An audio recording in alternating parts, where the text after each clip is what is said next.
What is going on, everybody? Welcome to Good to Go. I am Noah Kravitz. I'm going to take a break from watching March Madness on my mobile device here. Hi, and I'm James Kidrick, and I'm going to keep watching it while we're recording because that's just James, the way I roll. James, you're a better multitasker than I am. I have no doubts about that anyway. But now we all know. How you doing today? What's going on in Houston besides the road to the Final Four? Well, that's the big news here. It's coming up, as we know, and I guess the other thing is the big onslaught of 4G, which keeps coming and hitting us right and left from all these companies. Although most of them are just calling it 4G, quite frankly. Yeah, no, I know the ability of the American marketing machine, to do things, to change the international standards for what's called 4G. Just amazing. I mean, it is timely. Joking aside, I know we're both basketball fans and psyched to watch the March Madness. It is sort of timely though, because we were talking before the show, and you were mentioning how Turner, who's got the contract starting this year for March Madness, did a really nice job with their iOS apps that I'm watching. I think you might be watching in the background there as well, and stuff like that. Streaming video is where the whole 3G versus 4G thing and all the stuff that goes along with it starts to really come into play. It does, and in fact, it's the streaming video that it does so well, which is going to really come into play with all these data caps from all these plans, because, as we know, streaming video is the bad thing you can do and eat up all your data cap, and then get into overage fees, and then say, "Oh my God, this is so expensive. What do I do?" I know. I'll before I mention my latest experience with 4G, I will point out James did it last week. I'll do it this week. If you're interested in sponsoring the show, your logo here. And if you can hook James up with Final Four tickets, since it's in his hometown. It's in Houston. I'm waiting with no tickets. You know what to do. Just I'm all dressed up and no place to go. Drop us a line, and you could sponsor the podcast. So I got this yesterday. It goes on sale today. It's Verizon's first 4G phone, the HTC Thunderbolt. Verizon turned on their LTE network up here in the San Francisco Bay Area a while back, and I've been playing around with the Pantech modem, the USB LTE modem. The speeds have been phenomenal. I was getting, regularly 15 to 20 to 22 megs down, and regularly 10 in excess of 10 up. And I know you had a chance to mess around with Verizon's LTE. I think even before it officially rolled out. Yeah. Just before it rolled out in Houston, they hooked me up, and I got on it, and it's a game changer. It was regularly as fast or faster than my home internet connectivity, which is fast. Yeah. I mean, I have no complaints about that.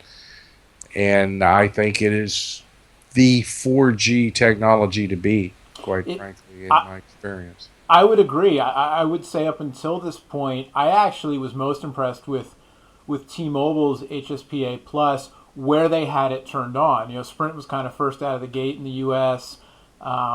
Metro PCS first out of the gate with an LTE phone before Verizon. AT&T now, it's almost like just to throw their hat in the marketing ring. They've got they're calling it 4G. I did a write-up yesterday, the Thunderbolt versus the HTC Inspire 4G phone for AT&T. No contest. I did some testing in tethering mode because the speed test app doesn't work on Thunderbolt. Thunderbolt's too fast for it. And at least where I was testing, exact same location, both phones, tethering the same way, the same computer, whole thing. Verizon was, 4 to 5, 6 times faster than AT&T in some cases. But the thing that, you kind of alluded to when we first started talking, data caps. Similar to you, Verizon's LTE just as fast, for all intents and purposes, as my home cable modem connection. I would switch in a second, except data caps. And for the amount of data that you use with video, and especially, we use streaming Netflix all the time now on our home TV, the living room TV set. and that's all data. And with a cable modem, doesn't matter. You pay flat fee, but with a 4G modem, you've got caps. This Thunderbolt for Verizon, $30 a month, standard smartphone plan, unlimited LTE on the phone, extra 20 a month, you get 2 gigs of mobile hotspot service. And probably that unlimited part in the phone is going to change, before maybe September. Yeah. They've all said they're going to metered plans with LTE speeds for sure. So James, in your estimation, taking all that into account and your experiences with the different providers you've used, what would you say to somebody? Let's say you had a kind of average consumer, and then also somebody more of a business person who travel a lot, or just somebody who used the device, more than average, on the go. Would you recommend stepping up to a 4G service now? And if so, or if not, why? Well, I think if somebody's already a 3G customer and that's working well, I don't see running out and upgrading right away. I mean, for regular people. Right. Eventually, yeah, you're probably going to want to, because I think in my experience, the real upside to the Verizon 4G was the consistency of the connectivity, as opposed to I'm also a Sprint 4G WiMAX customer, and it works well, when you've got coverage, but the LTE network is just consistent. I mean, it's just it never fails. And another thing along those lines, because of the differences in technology of the LTE versus the others, the Verizon LTE suffers no signal degradation indoors. Right, that's a great point. Anywhere, all the others do, in my experience. You go outside, your bars drop. Yeah. And that means your speed drops. LTE does not. I was. It's ironic for being somebody who's covered mobile for a while that the office I work at is in a known sort of sketchy cell phone reception area, and when I first got a WiMAX device, I was finding that literally moving it from my desk 2 feet to holding it slightly out the window next to my desk could make all the difference in the world.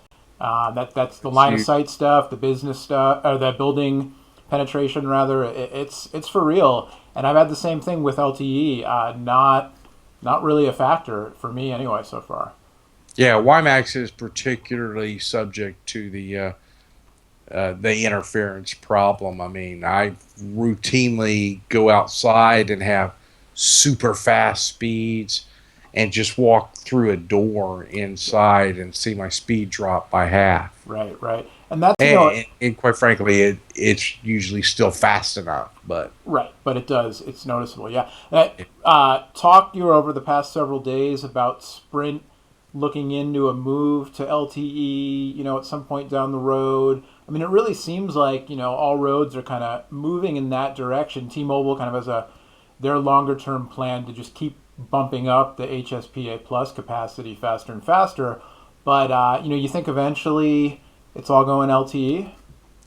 Well, that seems to be the technology to beat. I mean, it's rolling out now. It's solid, so it's certainly a big competing factor for these others.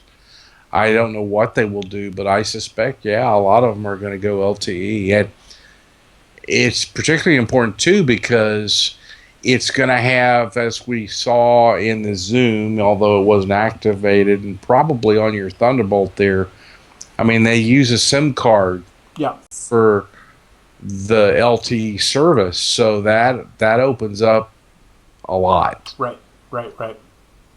Yeah. So. And you mentioned the data caps, and the data caps are interesting because they're a big deal, but for most kind of mobile use, the things you're used to doing, the web, email, instant messaging of various sorts, even, uploading and downloading work documents, unless you're getting into lots of multimedia use, lots of streaming video, uploading video, like folks like us have to do for our work, you're probably not going to hit those data caps in a lot of places.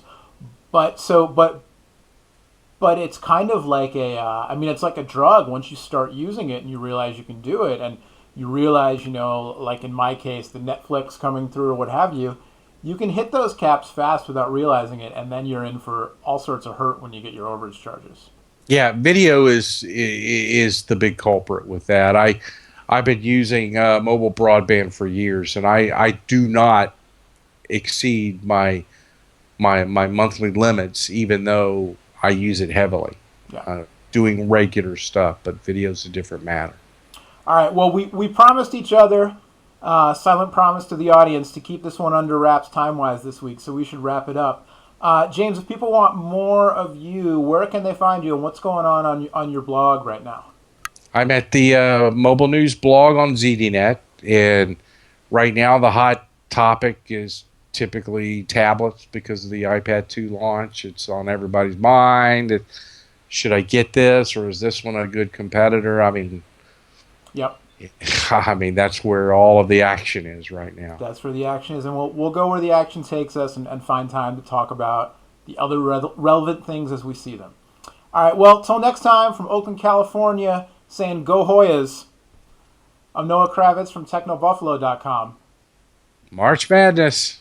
I'm James Kendrick. James, always a pleasure. Enjoy the madness. We'll see if we can scrounge you up some tickets to the Final Four, and let's do it again next week. All right, let's do it. All right. See ya. See ya.